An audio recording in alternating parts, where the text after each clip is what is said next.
So I don't want to fight with you tonight. It'll be a debate. You know, clearly, what I would say, however, is many people have your opportunities in life. They do not choose. They do not, even if they stumbled upon it, as soon as they realize where they are, they get out of it. They do not continue. And that's the type of energy, that's the kind of person that I think we have in the room tonight. All of you.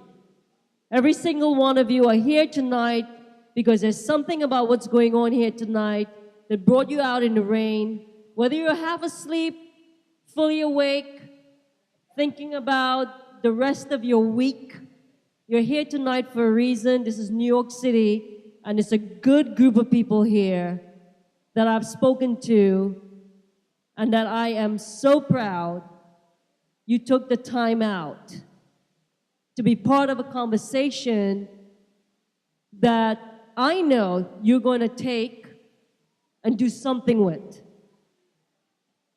My next question, and we're coming to a close, but you know, I almost don't want to ask my next question because you just don't want to accept that a lot of us think you're great. No. I know you thank do, you.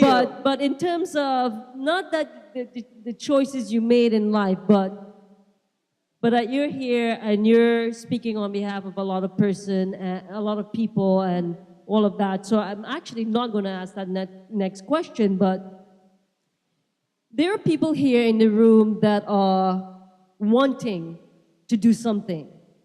It might be that their thing is the environment. It might be that their thing is animal cruelty. It might be that I mean that that's your cause. That's something that you've always wanted to do. You know, it is something that has always been there, and you're like, want to get there. You know, what would you say to that person is the first thing they should do with that feeling? I mean, I think it is, I'll hearken back to, I saw a piece of paper on a bulletin board, and I was like, oh, maybe that, right? Like, maybe I'll do that. And then I fell into this language and this culture and this understanding of a human rights analysis before I even understood what human rights analyses were, right? Because there was a piece of paper on the bulletin board, and granted this was, years ago, and now everything is online, but, I would say, like, Google animal shelter dog walking volunteer opportunities and like go walk a dog for an hour. Like you don't have to commit your life. You don't have to decide you're going to never wear leather again. And, you don't have to join PETA. Like you can just go walk a dog for an hour. And if that feels good, walk the dog for the second hour, right? And you start to meet people who like the things that you like and who have creative, smart, really interesting ways to go about it, right? And then, at AVP, we end up hiring a lot of the volunteers who volunteer for us. Like, they sort of come in and they're like, oh, hello, AVP, I might be, and they go to this 1 hour orientation, and then we say, well, if you're interested, come out for this 1 hour outreach. And like, before you know it, they're in our office so much that I know them as well as I know the staff, right? And then we have a job opening, and they say, oh, I'm not that good, but maybe I should apply. Apply. And we actually have, as a part of our policies and procedures, we prioritize internal hires, which include volunteers and include people who have worked with us. So you get sort of priority if you are in that category for job. That doesn't mean you get the job, but it means we're certainly happy to have you. And then you become, you work there, and then all of a sudden you're working there and you think, oh, well, there's a coalition that I hadn't heard about. Maybe I'll go sit in on that meeting. I mean, it's how you eat an elephant, right? Like it's one bite at a time. Like you just figure out, sorry, that was probably a very bad analogy after the animal rights. Sorry. Don't eat the elephant. Don't eat the elephant. Thank you. I'm keeping that in the video. But like, if I woke up when I was 12 and my mother said, "Are you going to go to college or are you going to get married?" And I thought, well, I'm going to go to college and then I'm going to go to law school. And then in the meantime, I'm going to wait tables and work at a battered women's shelter. And then I'm going to go to this country and do this thing. And then I'm going to do this organization and I'm going to start this project. And then I'm going to run the anti-violence project. I would have gone back to bed. I would have been like, there's no way.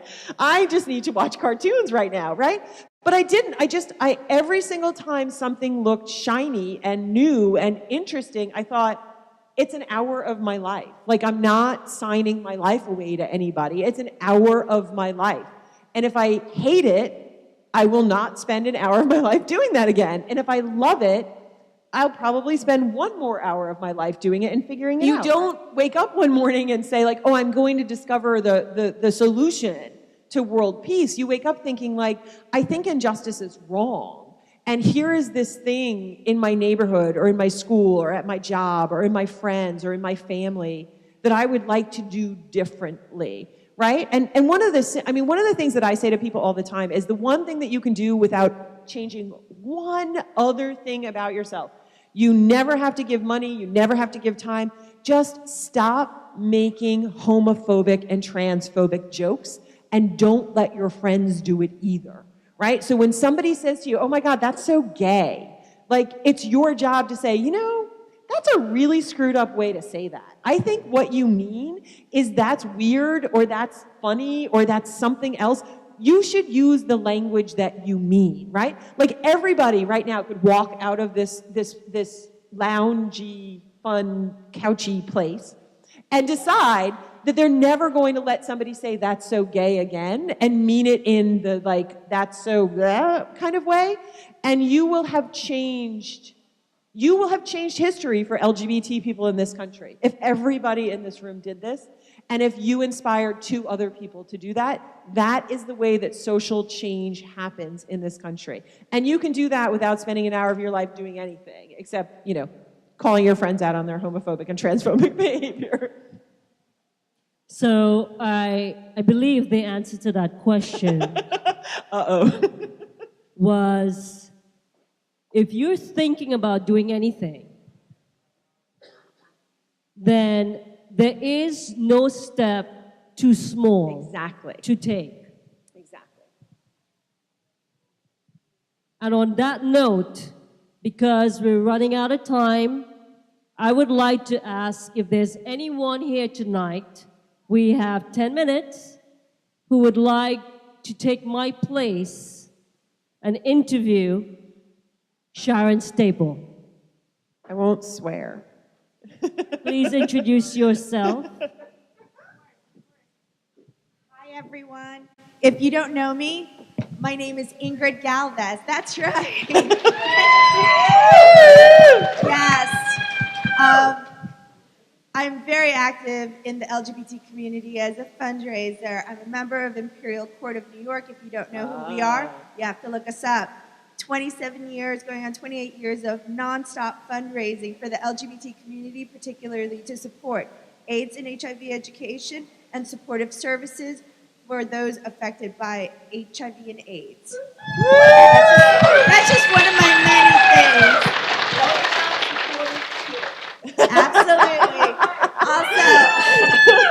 Also, I'm all about empowering women, supporting women, and making sure that women do one thing different at least once a week.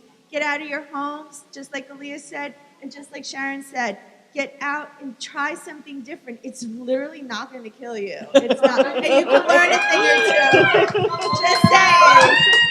What can we, as individuals, do beyond that one thing? But what can we do to engage others to become more aware of your organization, the good work that you do day in and day out, and how we can support it?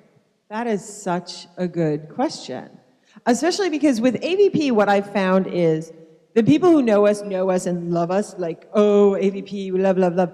And then the people who don't know us are like, what, volleyball? What? Like, who's that? I met those people. Right, I have too.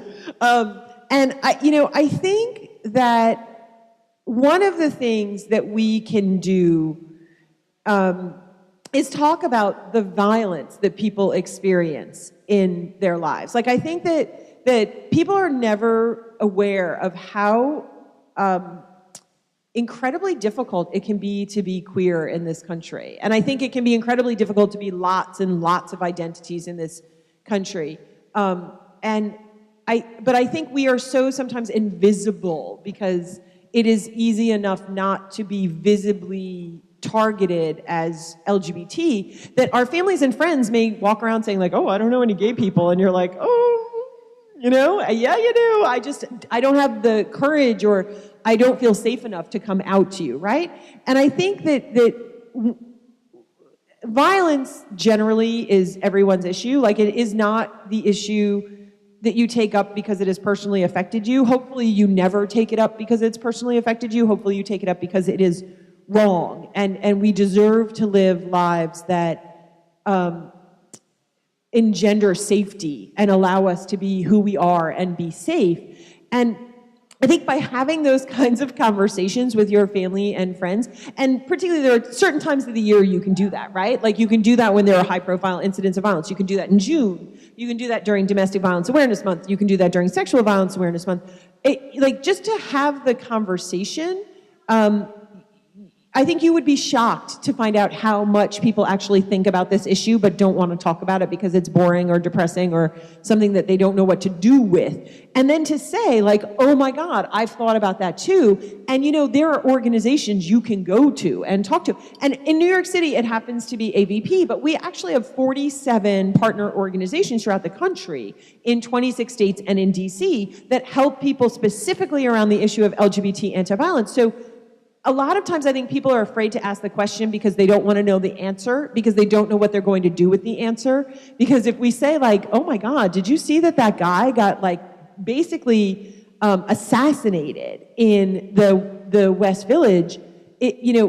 It was shocking, and I don't know what to do with all the feelings that it brings up in me. We're sort of afraid of what the other person is going to say back and what we do with it. And it's important to know that there is a place that you can go. Like, you don't have to hold responsibility for that conversation. You can say that, there are trained people who know about this that you can call, and you can go to. And I think, sort of on the flip side of that, and maybe more importantly, and maybe the thing that I aspire the most to in my life, is to stop frickin' talking about violence all the time and start talking about safety and start talking about well-being and start talking about healthy relationships and start talking about what it means to live in a world where we respect each other and there is integrity in the way that we treat each other. And, and we can have that conversation too. And it's just such a less scary conversation to have. Yeah, that's fantastic. So, can you hear me? Thanks. That's great. Thank you. So, essentially, just not be afraid to have the conversation is what I'm hearing. Just know that it's just words. It's just words, that it's okay that while what may be going on in somebody's life is not a good thing, that there are people who are there to help them, and AVP is definitely top tier for doing navigating through the treacherous waters of the legal system, as well as social services and whatever other things they may need. And that's wonderful. So I think that one of the things that we can all do is, I know that AVP has a website, and I think that probably one of the really cool things that we could all do here tonight and help AVP push forward is actually like them on Facebook, and also help and encourage people to donate to AVP, as well as buy tickets to the Fusion, and come out and have a good time, celebrate all of the hope that AVP brings to many, many people every single day in New York City. And that's it. So we're coming to the end of the evening. And if you would like to know more about AVP, yes, go on their website. You can also go on Wonder Women's website, and you could be very clear tonight that at Wonder Women, there is a zero tolerance behavior in effect. We don't like people who hurt other people. And we're an organization that wants to do events, programming, encourage you into spaces where you feel good, where you feel nurtured, where you feel empowered, where you feel more aware. We cannot do this without there being women as part of that wonder.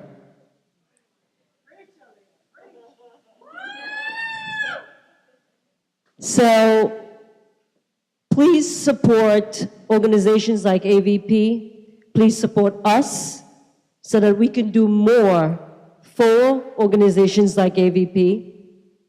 Everything we do at Wonder Women is sometimes a wonder, quite frankly. I don't even know how we do it. But I want to applaud each of you for being here tonight, and I appreciate that you continue to support us. Sharon, I want to thank you again. I'm afraid to even thank her even more.